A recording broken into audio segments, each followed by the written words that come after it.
لفظوں کی سوگات ہے الفاظ ہند یہ، الفاظ کی برسات ہے الفاظ ہند یہ، دل سے دل کی بات ہے الفاظ۔ معزز ناظرین و سامعین، آداب و سلام۔ ڈاکٹر محمد اظہر حیات آپ سے مخاطب ہے۔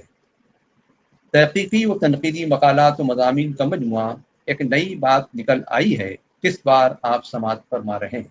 آج کی قسط میں سماعت فرمائیے شاعر انسانیت کیفی اعظمی۔ علی سردار جعفری اور مجروح سلطان پوری کے غم کو ابھی ہم بھول بھی نہیں پائے تھے کہ افسوس 10 مئی 2002 کو کیفی اعظمی بھی ہمیں داغ مفارقت دے گئے۔ کیفی کمیونزم مکتب فکر کے علمبردار تھے۔ وہ زندگی بھر معاشی اور معاشرتی مساوات کے لیے لڑتے رہے اور کمیونزم میں اس کا حل تلاش کرتے رہے۔ اردو شاعری کو انہوں نے اپنے خیالات کے اظہار کا ذریعہ بنایا، جس سے اردو کو یہ فائدہ ہوا کہ اردو ادب میں نئے اسلوب کا اضافہ ہوا۔ کیفی اعظمی کا پورا نام اطہر حسین رضوی تھا۔ کیفی ان کا تخلص تھا۔ 14 جنوری 1919 کو وہ اتر پردیش کے شہر اعظم گڑھ میں پیدا ہوئے۔ اس لیے خود کو اعظمی لکھتے تھے اور کیفی اعظمی کے نام سے مشہور ہوئے۔ ابتدائی تعلیم رواج کے مطابق اردو، عربی اور فارسی انہوں نے اپنے گاؤں میں حاصل کی۔ بچپن سے ہی ان کے اندر شعر کہنے کی صلاحیت موجود تھی۔ اس لیے کہا جاتا ہے کہ انہوں نے صرف 11 سال کی عمر سے شعر کہنا شروع کر دیا تھا۔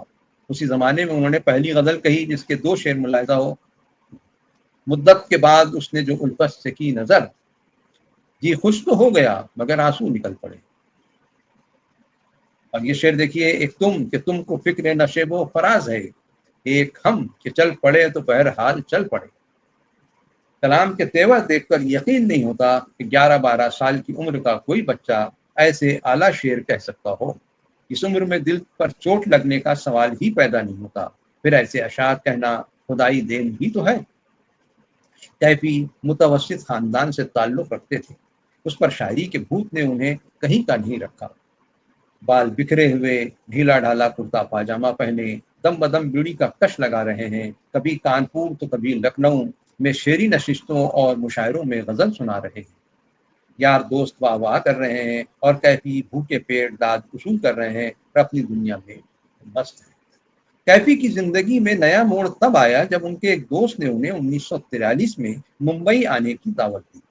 حالانکہ یہاں بھی وہ تقریباً 10 سال تک گردش دورہ کے شکار رہے، کیونکہ ممبئی فلم انڈسٹری جلد کسی کو مان کر نہیں دیتی۔ سو کیفی صاحب کے ساتھ بھی ایسا ہی ہوا۔ انہوں نے ممبئی کو اپنا وطن ثانی بنا لیا اور اسی سرزمین پر جد و جہد کرتے رہے۔ کیفی اس زمانے میں کس قدر تنگ دست اور مخلوق الحال تھے، اس کا اندازہ اس واقعے سے لگایا جا سکتا ہے۔ 1952 میں استاد محترم ڈاکٹر منشاء الرحمان خان منشا نے کیفی صاحب کو ایت محل کے ایک مشاعرے کی دعوت دی تو انہوں نے 80 روپئے کا مطالبہ کیا۔ ڈاکٹر صاحب نے 80 روپئے پیشگی دے دی، 40 روپئے پیشگی دے دی۔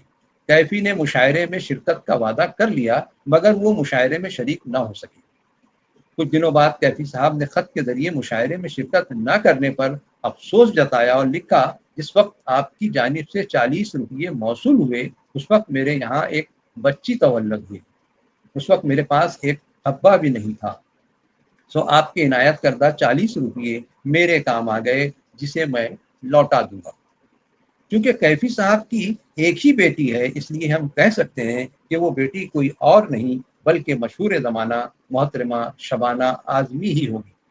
اس واقعے سے ہمیں جہاں کیفی صاحب کی مالی حالت کا پتہ چلتا ہے وہیں یہ بھی معلوم ہوتا ہے کہ وہ شخص کتنا شریف اور ایماندار تھا کہ شکریہ کے ساتھ روپیہ لوٹانے کا وعدہ بھی کر رہا تھا۔ کیفی ان حالات سے اس لیے دوچار ہوئے کہ انہیں اپنے روزگار سے زیادہ کمیونزم کی تبلیغ کی فکر تھی۔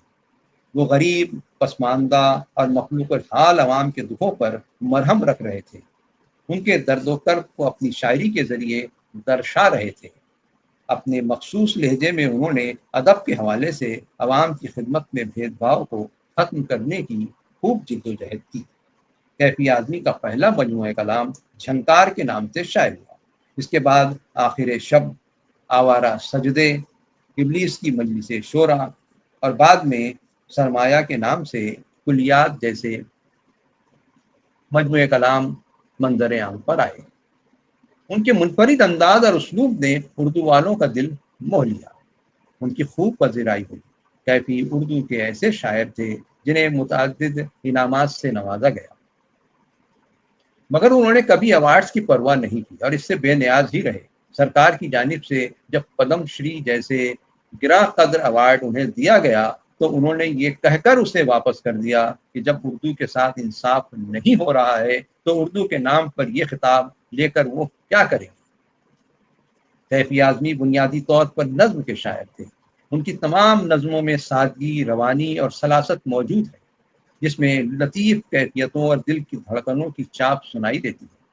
ان کی قابل ذکر نظموں میں عورت، اندیشہ، پشیمانی، کنکال، پامسٹ، حوصلہ، تبسم، مکان، بہرکنی اور دوسرا بنباز شامل ہیں۔ عالمی امن پر کیفی نے بہت سی نظمیں لکھی ہیں۔ امن عنوان سے ایک نظم کے صرف 2 شعر ملاحظہ کیجیے جو آج کے حالات پر بھی کھرے اترتے ہیں۔ شکریہ امن کا پرچم مجھے دینے والی، میں تیرے ساتھ ہمیشہ اسے لہراؤں گا۔ اور یہ شعر دیکھیے، مدرسے جاتی ہے جس راہ سے میری زویا، ہم وہاں سے کبھی فوجیں نہ گزرنے دیں گے۔ ایک رومانی نظم بوسہ ملاحظہ کیجیے جس میں کیفی نے اردو غزل کے شعری حسن کو چھو لیا ہے۔ جب بھی چوم لیتا ہوں ان حسین آنکھوں کو، جب بھی چوم لیتا ہوں ان حسین آنکھوں کو، 100 چراغ اندھیرے میں جھلملانے لگتے ہیں۔ خشک ہونٹوں میں جیسے دل کھینچ آتا ہے، دل میں کتنے آئینے تھر تھرانے لگتے ہیں۔ پھول کیا، شگوفے کیا، چاند کیا، ستارے کیا، سب رقیب قدموں پہ سر جھکانے لگتے ہیں۔ ذہن جاگ اٹھتا ہے، روح جاگ اٹھتی ہے، نقش آدمیت کے جگمگانے لگتے ہیں۔ لمحہ بھر کو یہ دنیا ظلم چھوڑ دیتی ہے، لمحہ بھر کو سب پتھر مسکرانے لگتے ہیں۔ جب بھی چوم لیتا ہوں ان حسین آنکھوں کو، 100 چراغ اندھیرے میں جھلملانے لگتے ہیں۔ کیفی کی شاعری کو پڑھ کر ہمیں محسوس ہوتا ہے کہ ان کی شاعری اعتماد اور حوصلہ مندی کی شاعری ہے۔ نفرت کی آگ بجھانے اور زخمی دلوں پر بھائی چارے کا مرہم لگانے کی شاعری ہے۔ ان کی شاعری ظلم و ستم، جبر و تشدد کے خلاف اعلان جنگ کی شاعری ہے۔ کیفی شاعر انسانیت تھے، وہ بے باک اور نڈر شاعر تھے۔ انہوں نے کبھی کسی سے سمجھوتا نہیں کیا اور نہ ہی وہ کسی سے مرعوب ہوتے تھے، بلکہ حالات کے دھارے کو موڑنے کا وہ فن خوب جانتے تھے۔ ہندوستانی فلم انڈسٹری کو کیفی نے جو کچھ دیا وہ ایک کارنامے سے کم نہیں۔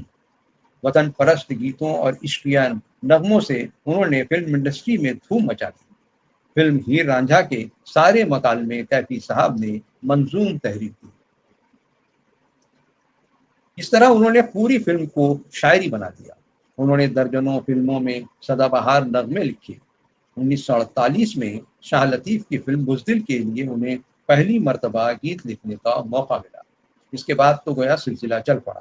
فلم کاغذ کے پھول، شعلہ اور شبنم، ارتھ، حقیقت، بہو بیٹی، لالا رخ، سونے کی چڑیا، 40 دن، آخری خط، ہندوستان کی قسم، کوہرا، دو دل، فرار، پاکیزہ، ٹوٹے کھلونے، نیا جنم، بھاونا، انوپما، گھر کا چراغ، میرا بھائی میرا دشمن، ماں کا آنچل، ہمارا ادھیکار، پروانہ، ساز اور صنم، نینا، گرم ہوا، شمع، ہنستے زخم اور منتھن جیسی کئی فلمیں ہیں جن کے نغمات اور گیت آج بھی ہر خاص و عام کی زبان پر موجود ہیں، جو کیفی صاحب کی قلم کے مرہون منت ہے۔ فلم انڈسٹری کیفی صاحب کو برسوں یاد رکھے گی۔ انہوں نے اپٹا نامی ادارے نے نہ صرف قائم کیا بلکہ اسے زندہ رکھنے میں اپنا قیمتی وقت اور سرمایہ تک لگایا۔